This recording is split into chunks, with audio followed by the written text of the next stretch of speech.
Celebramos, portanto, hoje, em todo o Brasil, a solenidade de Nossa Senhora Aparecida, padroeira do Brasil. Ter uma padroeira significa ter uma intercessora junto de Deus. Assim sendo, o Brasil tem como mãe protetora e intercessora Nossa Senhora Aparecida, cuja imagem foi encontrada nas águas do rio Paraíba por pescadores no momento turbulento da história de nosso país, quando aqui imperava a escravidão dos negros. A mãe surge do meio das águas para interceder pelo povo sofredor, principalmente por aqueles que eram mais desrespeitados na sua dignidade de ser humano, os negros. A primeira leitura, trecho do livro de Esther. Esther é uma jovem judia que intercede junto ao rei pela vida do seu povo. O rei da Pérsia queria eliminar os judeus. O rei se encantou com a beleza de Esther. Esse encantamento foi a mão de Deus estendida a Esther, simbolizada no cetro que o rei lhe estendeu. Encantado, o rei lhe promete dar o que ela pedir, até a metade do seu reino, se assim fosse do seu agrado. Mas Esther não quer bens materiais, ela quer a vida. Portanto, ela intercede pela vida do seu povo. Se ganhei as tuas boas graças, ó rei, se for de teu agrado, concede-me a vida, eis o meu pedido, e a vida do meu povo, eis o meu desejo. Então, diante do perigo que a vida do povo corria, Esther então pede ao rei: eu não quero coisas materiais, se você encontrou agrado em mim, então salva meu povo, não o elimine, não o extermine. Eu não quero a metade dos seus reinos, mas eu quero a vida, porque a vida está acima disso. Olha que ato de fé na vida. Olha que escolha bonita que Esther fez. E é isso que nós somos chamados também a fazer. Escolher sempre a vida. Colocar sempre a vida em primeiro lugar. Defender a vida. E defender a vida, promover a vida, não é só a gente dizer eu sou contra o aborto. É claro que nós somos contra o aborto. É muito mais. Não só a vida no ventre, mas aquela vida que nasce. Aquela vida que sai do ventre, que precisa ser promovida, defendida, que precisa crescer, se desenvolver e ter dignidade. Olha, às vezes a incoerência, até a hipocrisia de muitos que dizem: eu sou contra o aborto. Eu também sou contra. Eu sou contra tudo que vai contra a vida. Mas esses que dizem eu sou contra o aborto, e aí é a favor da pena de morte. São contra os direitos humanos. Defendem torturadores, defendem a tortura, defendem ditadura. Olha, se eu sou a favor da vida, eu não posso ser a favor de nada que prejudica a vida, porque nada se justifica contra a vida. A vida humana em todas as suas fases, ela é inviolável. Então defender a vida, defender também a vida das crianças, das mulheres, vítimas do machismo. Então, se eu sou contra o aborto, então eu tenho que defender os direitos das mulheres. Eu tenho que defender o direito das crianças, dos adolescentes que são vítimas de abusos. E os maiores abusos contra os adolescentes, contra as nossas crianças, estão dentro de nossas famílias, de nossas casas. Então nós também queremos dizer sim à vida das mulheres, à vida das crianças, à vida dos adolescentes, à vida dos jovens, à vida dos idosos, dos adultos, enfim, a vida em todas as suas fases. Esther é a imagem de Maria, que intercede em favor da vida do povo, dos sofredores. E nós também devemos ser assim. Defender a vida. A vida corre perigo. Por isso a Igreja do Brasil, através de nossos bispos, assumiram o Pacto pela Vida, junto com outras entidades da sociedade civil. Esse pacto que visa a busca de soluções conjuntas para o bem comum, particularmente dos mais pobres e vulneráveis. A vida é ameaçada de diversas maneiras. Ainda semana passada, saiu a notícia aí que o Brasil está entrando de novo no mapa da fome. O sinal amarelo está aceso. E aí não vamos ficar culpando a pandemia. A pandemia escancarou mais. A pandemia colaborou mais para o mapa da fome. Mas não é só a pandemia. São os direitos que estão sendo lesados, tirados.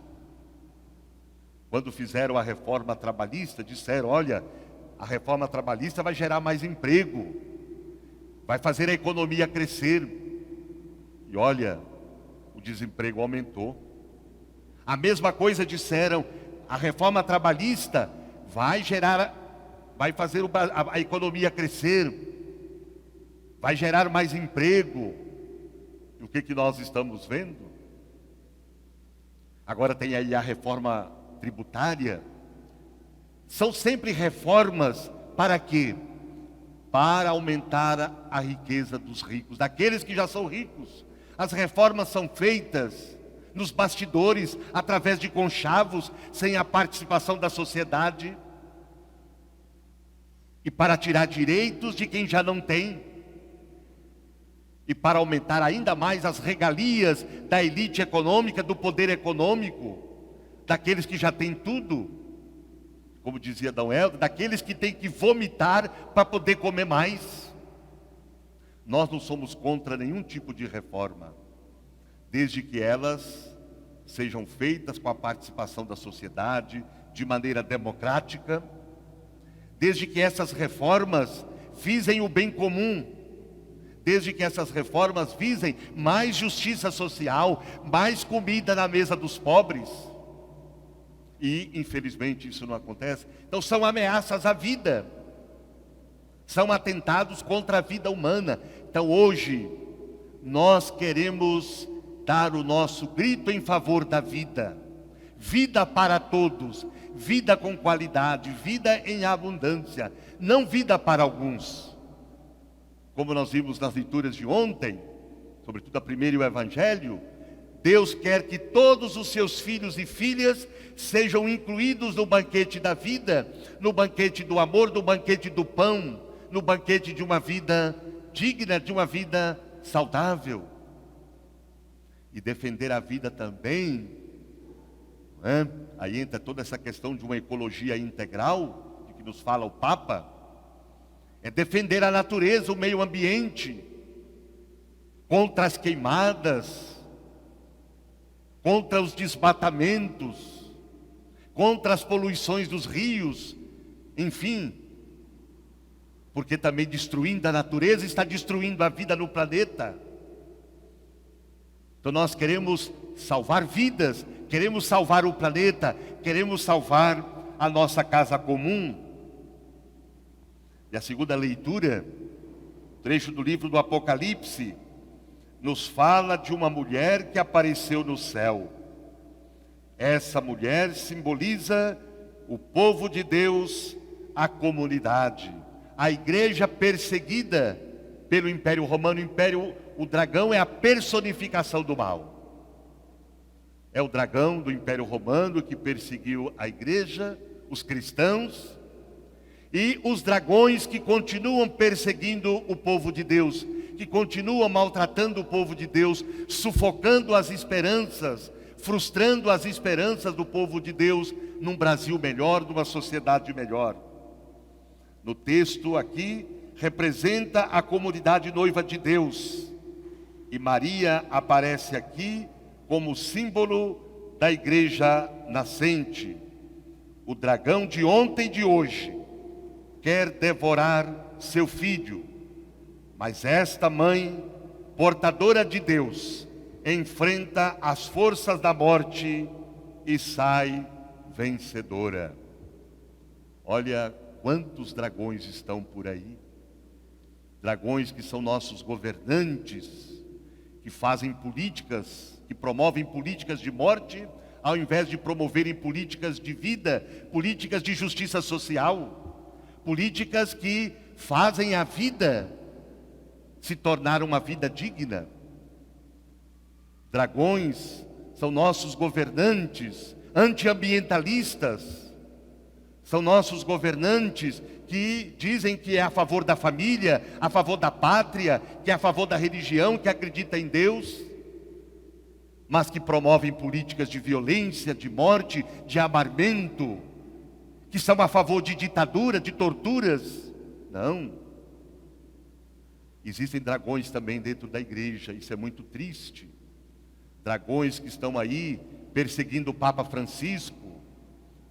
Esses dragões que não querem que a igreja se renove, que não querem uma igreja que vai para as encruzilhadas, para as periferias existenciais. Dragões que não querem uma igreja evangélica. Dragões que são contra o Papa Francisco, que querem uma igreja mais identificada, mais encarnada na vida dos pobres, dos marginalizados. Dragões que querem que as organizações da igreja continuem do mesmo jeito, querem que a igreja se transforme numa peça de museu. Dragões que não querem uma igreja para fora, mas uma igreja para dentro, uma igreja de sacristia. Dragões que dizem, os bispos não nos representam. E quando falam assim, que os bispos não nos representam, são quando os bispos são profetas. Quando os bispos defendem a vida, os direitos dos pobres, o direito dos trabalhadores, dos povos indígenas, dos ribeirinhas, dos quilombolas, dos negros, e assim por diante. Então, são muitos dragões. Isso é muito triste saber que existem dragões dentro da igreja, que querem atrapalhar a vida do Papa Francisco e a vida de todos aqueles e aquelas que estão realmente comprometidos com a verdadeira vida, uma vida digna para todos. E no Evangelho, Maria nos ensina que o melhor caminho é fazer sempre o que Jesus mandar. Jesus inicia a vida pública participando no banquete de bodas em Caná da Galileia, com sua mãe e os discípulos. Durante a festa, Maria percebe que o vinho está acabando e a festa corre o perigo de ser interrompida para vexame dos noivos. O vinho representa a alegria. Maria intercede e fala discretamente ao filho: eles não têm mais vinho, quer dizer, eles não têm mais vida. Maria também representa a comunidade, aqueles que percebem que a religião judaica, que a estrutura do sistema do templo e da lei, já não dizia mais nada para o povo. Já não podia oferecer mais o vinho de melhor qualidade. E Maria então é aquela que percebe que Jesus sim, é aquele que é capaz de oferecer o vinho da alegria, o vinho da esperança, o vinho da salvação, o vinho da libertação. Por isso ela aponta para Jesus: fazei o que ele vos disser. Aqui está a chave para solucionar todos os problemas. O Vocês já imaginaram? Veja, o Brasil, 90%, um pouco mais, se declaram cristãos. Ou cristãos católicos, ou cristãos protestantes. Desses 90%, não vou dizer os 90%, mas se 60%, 70% obedecesse Jesus, colocasse em prática as suas palavras, vivesse os seus mandamentos, como que seria o Brasil?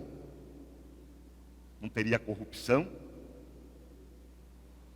Não teriam leis antiambientalistas? Não teriam leis contra a vida, contra a família? Não teriam leis contra os trabalhadores? Não teria tanta violência, tanta desigualdade, tanta exclusão, tanta maldade. Por isso a chave está aqui.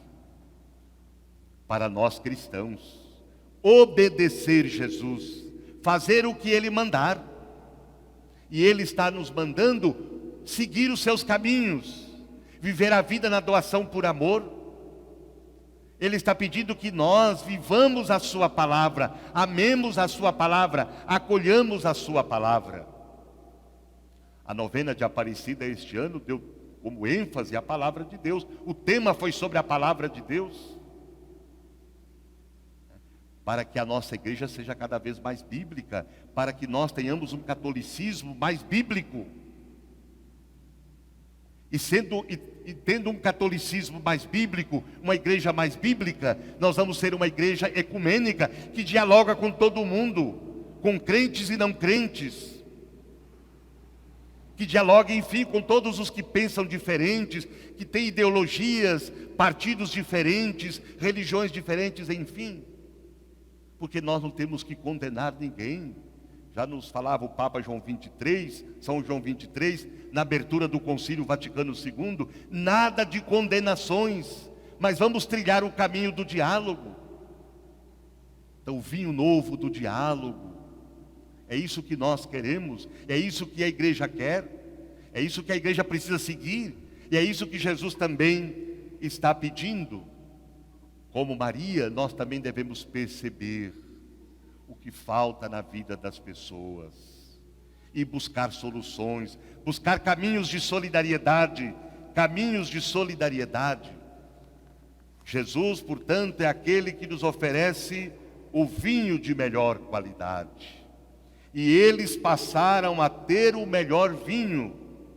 Esse vinho melhor significa o próprio Jesus e a sua novidade.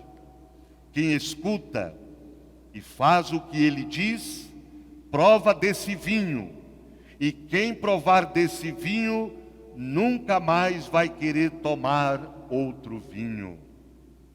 Adiramos a Jesus, a sua proposta, o seu projeto, e é isso que Maria quer. Agora vamos olhar bem para a imagem de Nossa Senhora. Olhar bem para a cor da imagem de Nossa Senhora. E o que essa imagem está querendo nos dizer? Essa imagem de cor negra, o que ela está querendo nos dizer? Além de tudo isso que eu já coloquei.